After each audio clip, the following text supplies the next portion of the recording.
New at 6, an ordinance that would limit short-term rentals in Narragansett is now on hold. It was supposed to go into effect Thursday, but nonprofit of property owners and the town came to an agreement. Alex Torres-Perez goes over what's next for the controversial ordinance. Alex? For property owners, the delay is a battle won, but the war over the short-term rental ordinance is far from over, as they now have to wait for a judge to decide whether the town can enforce that ordinance while the lawsuit moves forward. George Nonis rents out this 4-bedroom apartment to college students during the school year.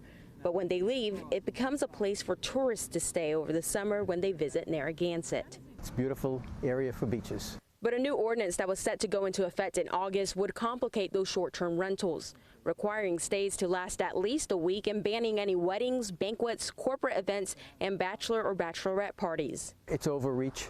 That's why his organization of landlords in the area of Narragansett 2100 is fighting to repeal that ordinance, as it would also reduce the number of short-term rental permits over the next few years. So essentially, the goal of this ordinance is to reduce short-term rentals, plain and simple.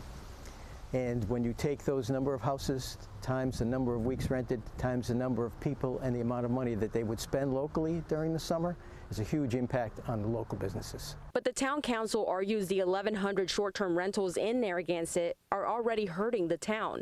The town council president says it's bringing up home prices and giving families who want to live in the area fewer options to choose from, which is why they approved the ordinance. We want people being here year-round. We want more your families moving into Narragansett.